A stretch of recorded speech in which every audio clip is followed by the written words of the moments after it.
Hey everyone, welcome back for another deep dive. You ever notice how sometimes the news just feels like a jumble of random headlines? Yeah, it's hard to see the big picture sometimes. Well, that's exactly what we're going to do today. We're diving deep into some fascinating celebrity news. That was fun. We've got articles from Argentina, Mexico, Spain, even a Spanish tech blog.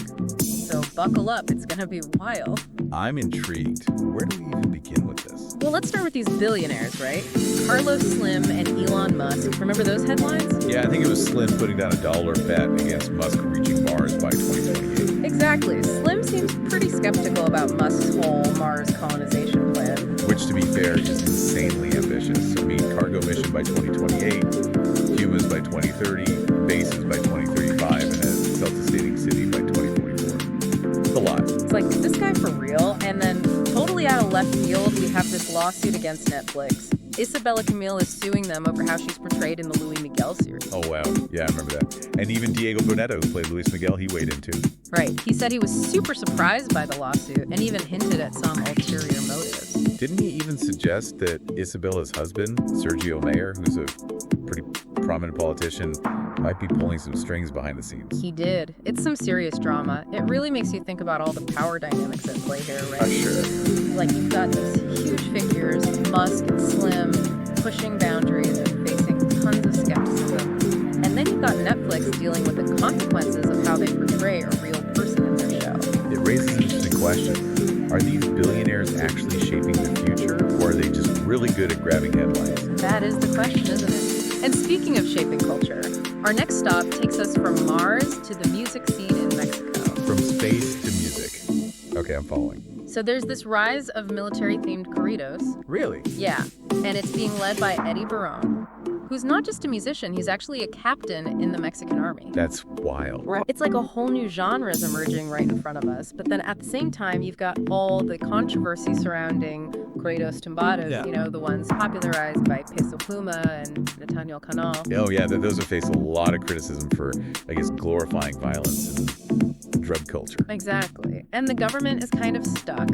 Some areas have just banned them outright, while others, like Claudia Sheinbaum, are urging people to be cautious and aware, but not necessarily censoring them completely. It's like a clash of values playing out through music. And you know, when you connect that to Musk and his space ambitions, it's almost the same thing. How so? It's like they're both trying to rewrite the narrative, right? Yeah. Challenge the status quo and appeal to a specific audience, whether it's colonizing Mars or changing musical tastes. Do you think new forms of influence always have to clash with the old? That's a great question. It makes you wonder if change can ever happen smoothly or if it always takes some sort of disruption. Speaking of disruption, let's move on to the world of influencers, where online actions are having some serious real-world consequences. Like Fofo Marquez, the influencer who got sentenced for that fake highway blockade in Guadalajara. Oh yeah, that was wild. And then you had Seskia Niño de Rivera, the activist, calling him a scapegoat, questioning why his sentence was so harsh. Didn't she even bring up Marianne M., the teen influencer who was accused of stabbing someone? To kind of make a point about how differently these cases are handled. She did. It really highlights the whole ethical gray area when it comes to influencers and the law. How do we define justice when fame and social media are involved? That's a tough one. For sure. And, you know, this actually ties back to what we were discussing earlier with Slim, Musk, and even Netflix with that lawsuit. It seems like there's this overarching theme of accountability running through it all. Whether it's a billionaire betting on another billionaire's actions, or a streaming giant getting sued for how they portrayed someone, or an influencer facing jail time for a prank, it feels like the rules of engagement are changing. Are we in a new era where the digital world carries just as much or even more weight than the real world? I think a lot of people are trying to figure that out right now. Yeah, and speaking of figuring things out, let's shift gears one last time and talk about Kanye West and all the controversy surrounding his website. Which kind of just disappeared, didn't it? It did. It's a story that touches on some really sensitive issues. Censorship, corporate responsibility, and, you know, the very real consequences of hate speech online. It adds a whole other layer when you think about the power of platforms like Shopify, who are posting his site. Absolutely. So Kanye's been making some hateful anti-Semitic statements lately, which led to him being temporarily banned from X, formerly known as Twitter, right? But then things escalated when his Yeezy website, which was hosted on Shopify, started selling t-shirts with swastikas on them. And that caused a huge backlash, didn't it? Oh, yeah. People were accusing Shopify of enabling hate speech by allowing those products to be sold on their platform. They eventually took the site down, but only after a ton of public pressure. It raises a really important question about where the responsibility lies in these situations. Do companies have a moral obligation to act, even if it means potentially censoring content? It's tricky. On one hand, you have free speech, but on the other, there's the potential for harm caused by hate speech. It's a tough balancing act. Definitely. And, as we're going through all of these stories, I'm starting to see a pattern emerge. Like, we're uncovering this hidden web of connections between these events that seem totally unrelated at first. So true. From billionaires with their Martian dreams, to musicians pushing boundaries, to influencers facing real consequences for their actions, it's all connected. It really makes you wonder what it means to be truly influential in 2025. Who really holds the power in this new world? That's what we need to be asking if we want to understand where things are headed. And speaking of headed, we're actually headed to a break. But don't worry, we'll be right back with more fascinating insights in part 2 of our deep dive. All right, so we've talked about billionaires, lawsuits, music, even influencers, and it's all starting to feel a bit connected. Yeah, in a way that's both fascinating and a little unsettling, don't you think? Definitely. It's like a glimpse into our culture in 2025, and it's making me ask some serious questions. Like what? Well, for starters, remember that asteroid 2024 YR4, the one everyone was freaking out about hitting Earth in 2036? Oh yeah, that space rock that had us all contemplating life, the universe, and everything. Right. And while the chances of it actually hitting Earth are still low, for a while there it did cross that 1% risk threshold, according to both NASA and the European Space Agency. That's enough to make you pause, right? Definitely puts things into perspective. And the crazy thing is, scientists are in this race against time to gather data on its trajectory. Why? What's the rush? Well, they only have until May of this year to make those crucial observations. After that, it won't be visible from Earth again until 2028. So it's like we're playing cosmic hide and seek with this asteroid. And the fate of humanity is hanging in the balance. In a way, yeah. The more observations they can get now, the better they'll be able to predict its path. Is it a real threat or just a close shave? Okay, so let's play out the worst case scenario.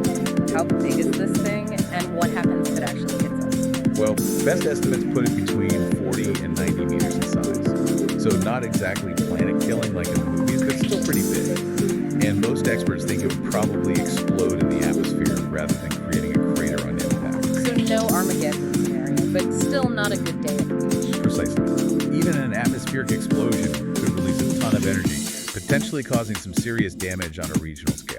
Okay, so that's definitely not on my bucket list. But hey, at least it sounds like we're not completely defenseless against these kinds of threats, right? What are the plans if this asteroid turns out to be a real danger? Well, there's actually an international protocol in place, coordinated by the United Nations, to handle potential asteroid impacts. So they've got a plan. Yeah, everything from deflection missions, which would try to nudge the asteroid off course, to evacuation plans if it's headed for a populated area. So we're not just sitting ducks. That's good to know. And, talking about taking action, remember that DART mission NASA did a few years back? Where they crashed a spacecraft into an asteroid on purpose to see if they could change its course. Think that tech could be used on this new asteroid if it comes to that. Absolutely. That mission was a total game changer in terms of planetary defense. If we need to, a similar strategy could definitely be used on this asteroid. Wow, that's kind of mind-blowing. We're living in a real-life sci-fi movie.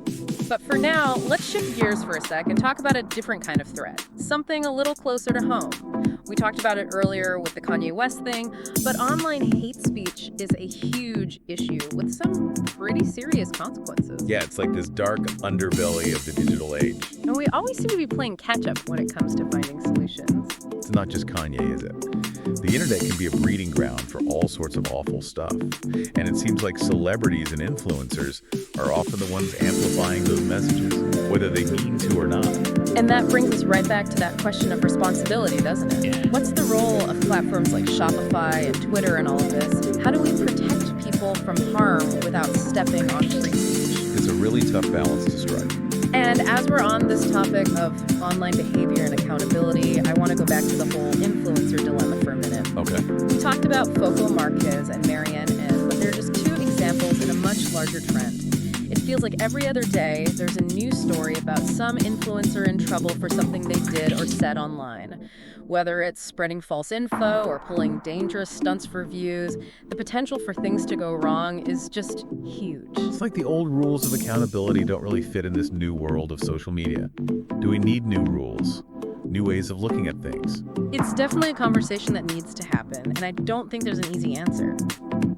But by looking at these cases and considering all the different perspectives, maybe we can start to figure out how to navigate this new territory. It's interesting, isn't it? This whole theme of responsibility, it keeps popping up everywhere we look. Whether it's with billionaires like Musk, corporations like Netflix and Shopify, or influencers with millions of followers. Yeah, it's like a common thread running through all of these stories. And it makes you wonder, as our world becomes more digital, more interconnected, are we all becoming more accountable, or are the lines getting blurrier? That's a great question to think about. And that's actually something we'll be exploring further in our final part. That sounds bad. We'll bring all these threads together and see what they mean for the future of celebrity, media, and society as a whole. Wow, we've covered a lot of ground, haven't we? Billionaires, musicians, influencers, even asteroids and t-shirts. It is kind of amazing how it all ties back to these big themes, isn't it? It really does. Ambition, accountability, influence. It's like we're watching a seismic shift in how power works in the world. Who has it, how they use it. It's all changing so fast. Think about it. Carlos Slim betting against Elon Musk going to Mars. It's like this clash of the titans, old school versus new school. Yeah. And then you have those military corridos coming up at the same time as these controversial corridos tomados. It's a battle for who gets to shape culture. It's like all these mini battles playing out, reflecting what's happening in society as a whole. And then you add the whole influencer thing, cases like Fofo Marquez and Marianne, and it really makes you wonder if our systems can even handle what's coming next. Right, it feels like we're making up the rules as we go along. Fame, accountability, it's all different now. Anyone with a phone can reach millions of people. But are we ready for what that really means? It's a good question. And then Kanye West, that whole thing just throws fuel on the fire. Free speech, censorship, corporate responsibility. Where's the line? Who gets to draw it? It's complicated. It is. But you know what? This deep dive, it's been a wild ride. From space to the internet, everything in between. We may not have all the answers, but I think we found some really important questions. That's the point, isn't it? To get people thinking, get them talking, recognizing that all these things are connected in some way. So where do we go from here? What does this mean for us, for everyday people? Well, I think it means we need to be more aware, more critical of what we see and hear. Question everything, really, and think about the choices we're making online and offline, because they all have an impact. It's like we're all creating the future together. Exactly. Well, thanks for joining us for another deep dive. Hopefully you got some food for thought. We'll see you next time. See you then.